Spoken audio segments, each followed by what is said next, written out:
Hello friends, welcome है आपका नई दिशाएं के ऑफिशियल यूट्यूब चैनल पे। आज के अपनी इस वीडियो में हम इतिहास से जुड़े हुए कुछ महत्वपूर्ण एमसीक्यू देखेंगे जो आपके आने वाले एग्ज़ाम्स के लिए काफ़ी इम्पोर्टेंट होने वाले हैं। इसमें 30 क्वेश्चंस का एक सेट लाया गया है और अंत में एक क्वेश्चन आपके लिए रखा गया है जिसका जवाब आप कमेंट बॉक्स में देंगे। तो उम्मीद करता हूँ आपको वीडियो पसंद आएगा। चलिए शुरू करते हैं। आज का पहला प्रश्न, सिंधु घाटी सभ्यता संबंधित है किस काल से? प्रागैतिहासिक, आद्य ऐतिहासिक, ऐतिहासिक या उत्तर ऐतिहासिक युग से?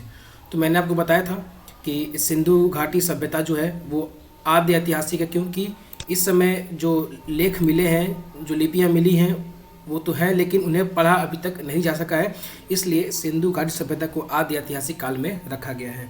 बढ़ते हैं दूसरे प्रश्न की तरफ। हड़प्पा सभ्यता की जानकारी का सबसे प्रमुख स्रोत क्या है? पहला शिलालेख, ये तो हो नहीं सकता क्योंकि इसकी लिखावट अभी तक पढ़ी नहीं जा सकी है।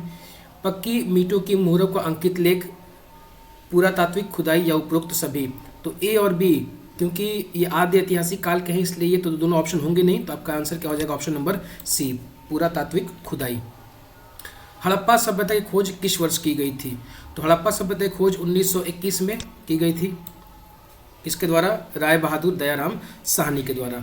अगला प्रश्न, सिंधु घाटी सभ्यता के निवासियों की सभ्यता को जानने का मूल स्रोत क्या है? तो इस समय की जो जानकारी हमें कहाँ से मिलती है? तो क्या मोहरों से मिलती है, बर्तन, जेवर, हथियार और औजार से मिलती है, मंदिर से मिलती है या लिपि से मिलती है? तो इसका जो सबसे सटीक आंसर है वो क्या हो जाएगा? बर्तन, जेवर और हथियार, ऑप्शन नंबर डी। अगला क्वेश्चन, हड़प्पा सभ्यता किस युग की सभ्यता थी? तो हड़प्पा सभ्यता जो थी वो याद रखिएगा कांस्य युगीन सभ्यता थी, कांस्य युगीन सभ्यता थी। अगला, हड़प्पा का उत्खनन करने वाला प्रथम पुरातत्वविद जो इसके महत्व को समझ नहीं पाया था, तो कौन सा ऐसा आर्कियोलॉजिस्ट था? तो वो थे अलेक्जेंडर कनिंघम। अलेक्जेंडर कनिंघम को एक मुहर मिली थी हड़प्पा की, हालांकि ये इसके महत्व को समझ नहीं पाए थे। अगला क्वेश्चन, सिंधु घाटी सभ्यता निम्नलिखित में से किस सभ्यता के समकालीन नहीं थी? तो सिंधु घाटी सभ्यता के समकालीन 3 सभ्यता थी, एक मेसोपोटामिया की सभ्यता, एक चीन की सभ्यता और एक मिस्र की सभ्यता या नील नदी की सभ्यता। तो देखिए जो ग्रीक की सभ्यता थी ये इसके समकालीन नहीं थी। जितने भी क्वेश्चंस आज आपको देखने को मिलेंगे यहाँ पे सारे कहीं ना कहीं प्रीवियस ईयर में पूछे गए हैं किसी न किसी एग्जाम में, चाहे वो यूपी पीसीएस का हो, एमपी पीसीएस हो, बिहार पीसीएस हो, एसएससी हो, इन सब में एग्जाम से पूछे गए प्रश्न ही आपके सामने आपके लिए लाए गए हैं। बढ़ते अगले प्रश्न की तरफ। सिंधु घाटी सभ्यता के लिए मेसोपोटामियाई रिकॉर्डों में निम्नलिखित में से किस शब्द का प्रयोग किया गया है? तो याद रखिएगा ये शब्द प्रयोग किया गया है, ये शब्द प्रयोग किया गया है मेलुहा, मेलुहा का प्रयोग किया गया है। और एक चीज़ और याद रखेंगे यहाँ से आप कि चूँकि सिंधु घाटी सभ्यता के लोग रेशम का व्यापार किया करते थे, इसलिए मेसोपोटामिया के लोग रेशम को सिंडोन कहा करते थे, अर्थात सिद्धों की उपज कहते थे। अगला, निम्नलिखित में से कौन सा हड़प्पा और मोहनजोदड़ो के उत्खनन से संबंधित नहीं थे? देखिए क्वेश्चन बीपीएससी 2015 में पूछा गया है कि कौन से जो व्यक्ति हैं इसमें से वो हड़प्पा और मोहनजोदड़ो के उत्खनन से संबंधित नहीं है। तो आपका आंसर हो जाएगा option number D, VA. Smith, Harappa और मोहनजोदड़ो के उत्खनन से संबंधित नहीं है। बढ़ते अगले प्रश्न की तरफ। निम्नलिखित में से कौन सा एक हड़प्पा स्थल नहीं है? चनहुदड़ो, कोट दीजी, सोहगौरा और सूरकोट। अगर आपने सही से पढ़ा होगा हड़प्पा सभ्यता को तो आपको ये तीनों नाम मिले होंगे, बस ये जो सोहगौरा नाम है ये आपको नहीं मिला होगा, इसलिए ये क्योंकि ये हड़प्पा स्थल नहीं था। अगला प्रश्न आरआरबी 2006 का पूछा गया है, सिंधु सभ्यता के संबंध में कौन सा कथन सही नहीं है? याद रखिएगा जब भी आप क्वेश्चन देखें इस टाइप का तो ये नहीं वर्ड को ध्यान रखेंगे कि नहीं पूछा है या है पूछा है। तो सिंधु घाटी सभ्यता एक उच्च नगरीय सभ्यता थी, बिल्कुल सही है।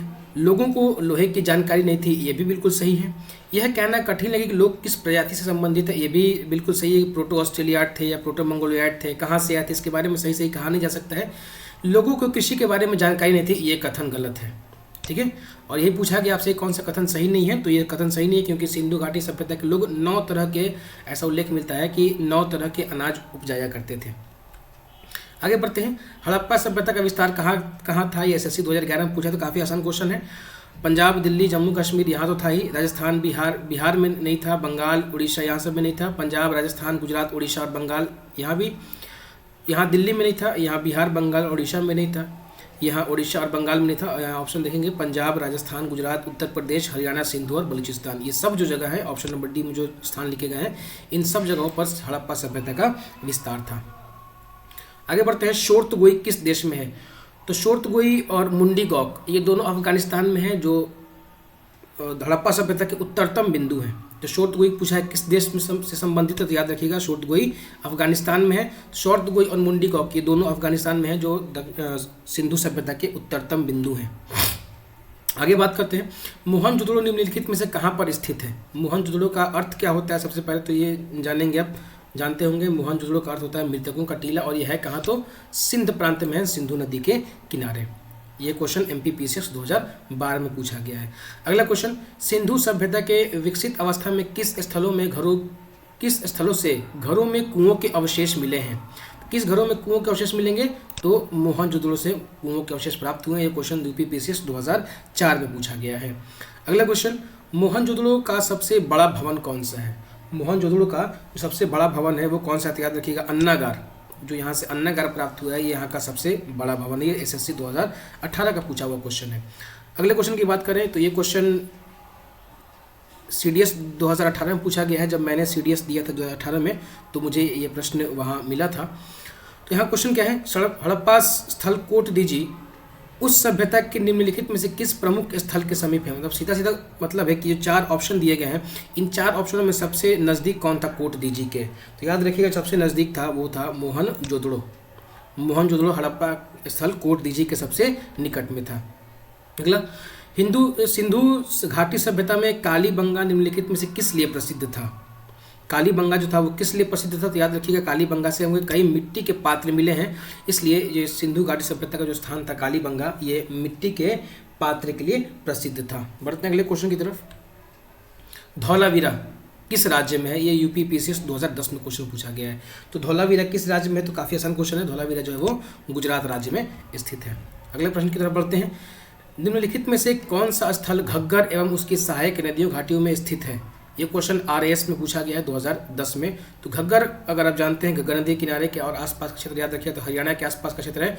और हरियाणा में कौन सा हमको क्षेत्र मिलता है? तो बनावली मिलता है। आलमगीरपुर, लोथल, मोहनजोदड़ो ये तो नहीं होंगे, लेकिन बनावली क्या है? हरियाणा के आसपास का क्षेत्र है, इसलिए ये घग्गर के सहायक नदी घाटों में स्थित है।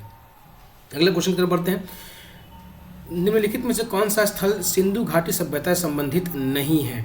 तो यह कालीबंगा है, रोपड़ भी है और लोथल भी है, लेकिन पाटलिपुत्र जो है ये सिंधु घाटी सभ्यता का स्थल नहीं है। ये क्वेश्चन MPPCS 2014 में पूछा गया है।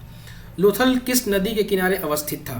तो लोथल याद रखिएगा वहाँ का एक महत्वपूर्ण बंदरगाह था जो भोगवा नदी के किनारे स्थित था। किस नदी के किनारे? भोगवा नदी के किनारे। ये क्वेश्चन LS प्री 2019-2009 में पूछा गया है। अगला, निम्नलिखित में से कौन सा सिंधु घाटी सभ्यता का एक बंदरगाह या बंदरगाह के स्थान पे कहीं कहीं आपको गोदीबाड़ा भी देखने को मिलेगा? तो अभी मैंने ऊपर के क्वेश्चन में डिस्कशन किया कि जो लोथल था इसको सिंधु घाटी सभ्यता का एक बंदरगाह माना जाता है। अगला प्रश्न UPPCS 2010 का पूछा गया, सिंधु घाटी सभ्यता गैर आर्य थी, मतलब किसको आर्य की सभ्यता नहीं कह सकते? क्यों? क्या इसमें 4 ऑप्शन दिए हुए देखिए, नगरीय सभ्यता थी, अपनी लिपि थी, खेतीहर अर्थव्यवस्था थी, विस्तार नर्मदा नदी घाटी तक था। तो चूंकि जो आर्य लोग थे वो ग्रामीण सभ्यता थे, लेकिन सिंधु घाटी सभ्यता एक नगरीय सभ्यता थी, इसलिए इसका आंसर क्या हो जाएगा? Option number A। 24 का ऑप्शन नंबर A सही आंसर हो जाएगा। अगला क्वेश्चन SSC 2012 का पूछा गया है, सिंधु घाटी सभ्यता के शहरों की गलियां कैसी थी? इनकी जो गलियां थी वो चौड़ी एवं सीधी थी। अगर आपने इसके नगर नियोजन के बारे में पढ़ा है तो वहाँ जो गलियां थी वो चौड़ी एवं सीधी हुआ करती थी। जो रोड थे वो एक दूसरे को समकोण पे काटते थे। जो शहर बसाए गए थे वो ग्रिड पैटर्न पे थे। किसी भी घर में खिड़कियाँ नहीं थी और जितने भी घरों के दरवाजे खुला करते थे वो गलियों में ही खुला करते थे, मेन रोड पे नहीं खुला करते थे। अगला क्वेश्चन BPSC 2018 का पूछा गया, सिंधु घाटी सभ्यता की सबसे महत्वपूर्ण विशेषता क्या है? सिंधु घाटी सभ्यता की सबसे महत्वपूर्ण विशेषता क्या है? देखिए ऑप्शन क्या क्या दिया हुआ आपके, एक पक्की ईंटों से बनी इमारतें, प्रथम असली मेहराब ये तो कहीं नहीं मिला है, पूजा स्थल भी कहीं नहीं मिला है, और कला और वास्तुकला से भी कोई खास संबंध नहीं है। सिंधु घाटी सभ्यता का जो सबसे सटीक आंसर होगा, इसका जो सबसे नज़दीक है वो कौन सा है? पक्की ईंटों से बनी इमारतें। इसका आंसर क्या हो जाएगा? 26 का एक पक्की ईंटों से बनी इमारतें। अगला, हड़प्पा सभ्यता में गढ़ जगह किस लिए जानी जाती थी? तो हड़प्पा सभ्यता में सिर्फ एक चनहुदुड़ एक ऐसा स्थान है जहाँ से दुर्ग या किला या गढ़ प्राप्त नहीं हुआ है, बाकी लगभग हर स्थान से जो है वो गढ़ प्राप्त हुआ है। तो गढ़ किस लिए यूज़ किया जाता था? तो गढ़ था वहाँ उच्चतर वर्ग के लोग बसते थे और जो निम्न जगह थी, जो नीचे निम्न वर्ग के लोग थे वो नीचे की रहा करते थे। कौन सा हड़प्पीय नगर कौन सा जो हड़प्पा नगर था वो 3 भागों में भक्त था? याद रखिएगा, ये बहुत अच्छा क्वेश्चन है। ये यूपी आरओ पूछा गया 2013 में। तो ये धौलावीरा जो है वो 3 भागों में विभक्त था। अगला, निम्नलिखित में से कौन सा हड़प्पा सभ्यता से संबंधित नहीं है? एमपीपीसीएस 2009 का क्वेश्चन। याद रखिएगा यहाँ क्या दिया हुआ है, कौन सा संबंधित नहीं है? तो कुओं का निर्माण, स्तंभों का निर्माण, नालों का निर्माण एवं धनुष का निर्माण। तो ए, सी और डी ये तीनों संबंधित है। ऑप्शन कौन सा है? बी है वो नहीं है। और आज का अंतिम क्वेश्चन, किस पशु के अवशेष सिंधु घाटी सभ्यता से प्राप्त नहीं हुए हैं? ये क्वेश्चन बहुत बार रिपीट किया गया है और ये जिसका आंसर देखिए क्या क्या हो सकता है। ऑप्शन दिया हुआ है शेर, घोड़ा, गाय एवं हाथी। तो ये 3 है, घोड़ा, गाय एवं हाथी, इन तीनों के अवशेष प्राप्त हैं। हालांकि इस बारे में अभी भी इतिहासकारों में मतभेद है कि क्या वो घोड़े से परिचित थे, क्या घोड़े को उन्होंने पालतू बनाया था ना या नहीं। लेकिन जो शेर है, शेर के न कहीं अवशेष मिले हैं, न शेर का कहीं उल्लेख है कि इनको पालतू बनाया गया था या नहीं बनाया गया था। तो ये आज का हमारा 30 क्वेश्चन का सेट समाप्त होता है। अब उस क्वेश्चन की बारी जिसका जवाब आपको देना है। तो देखिए, इसको सुमेलित करना है। 2 आपके सामने सूचियाँ दी गई हैं, सूची 1 और सूची 2, इसका मिलान करना है आपको। ये क्वेश्चन IAS प्री 2002 में पूछा गया है। इसमें आपको बताना है कि लोथल, कालीबंगा, धौलावीरा और बनावली ये किससे किससे संबंधित है। तो आप अपने आंसर कमेंट बॉक्स में कमेंट कर देंगे। मिलते हैं अगले वीडियो में, तब तक के लिए नमस्कार।